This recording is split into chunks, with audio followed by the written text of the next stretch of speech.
ሰላም ጤና ይስጥልኝ ተመልካቾቻችን፣ ዶክተር ሚሞላት ነኝ። በዓለማችን እጅግ በጣም አሳሳቢ የሆነ አውትብሬክ ተከስቷል። ይህም ኤምፖክስ ነው። በሞንኪ ፖክስ ቫይረስ በኩል ነው የሚመጣው። ደብሊው ኤች ኦ ወይም ደግሞ የዓለም ጤና ድርጅት ዳይሬክተር ዶክተር ቴድሮስ አድሃኖም እንደተናገሩት ይሄ የግሎባል ኢመርጀንሲ የፐብሊክ ሄልዝ ኢመርጀንሲ ነው፣ ወይም ደግሞ በጣም ዓለማችንን የሚያሰጋ ነው። የመጀመሪያው ጊዜ አይደለም። በ2022 ወይም ከዛሬ 2 ዓመት በፊትም ተከስቶ ነበረ በዲሞክራቲክ ሪፐብሊክ ኦፍ ኮንጎ። በአሁኑ ግን ስትሬኑን ቀይሮ በጣም አስጊ በሆነና በጣም ሲቪር በሆነ መልኩ ነው የተከሰተው።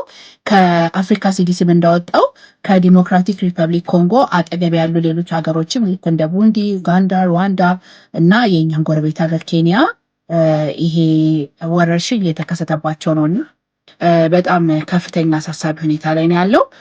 የዚህ በሽታ ምልክቶች ምንድን ናቸው የሚለውን የተወሰነ ነገር እንነጋገራለን።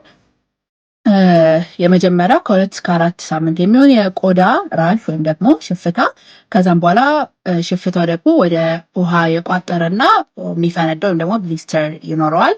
ሌላው እንደ ራስ ምታት፣ የድካም ስሜት፣ መቆረጣጠም፣ የጀርባ ህመም፣ ትኩሳት፣ የጡንቻ ህመም እና የሊንፍ ኖዶች ማበጥ የዚህ በሽታ ምልክቶች ናቸው። የሚተላለፈው ደግሞ ከሰዎች ወደ ሰዎች በቆዳ ንክኪ እንዲሁም ደግሞ ከሰውነት ውስጥ የሚወጡ ፍሉዶች ለምሳሌ እንደ ምራቅ፣ ሌሎች ፈሳሾች በግብረ ስጋ ግንኙነት ጊዜ በተበከሉ እቃዎች፣ መርፌዎች ወይም ደግሞ በቫይረሱ የተጠቃው ሰው የነካቸውን ልብሶች፣ እቃዎችን ስንነካ በሽታው ይተላለፋል ማለት ነው። እንዲሁም ደግሞ ከእንስሳት ወደ ሰዎች ይተላለፋል። አንዲት ሴት እርጉዝ ከሆነች በእርግዝና ወቅት ከእናት ወደ ልጅ ይተላለፋል። እኛ ጋር እስካሁን ሪፖርት የተደረገ ኬዝ የለም። ነገር ግን ጥንቃቄዎችን ማድረግ አለብን። ይህም ደግሞ የሚተላለፉባቸው መንገዶች ጠንቅቀን በማወቅ እነሱ ላይ እርምጃ መውሰድ ይኖርብናል። አመሰግናለሁ። አብሬያችሁ የቆየሁት ዶክተር ሚሚ ነኝ።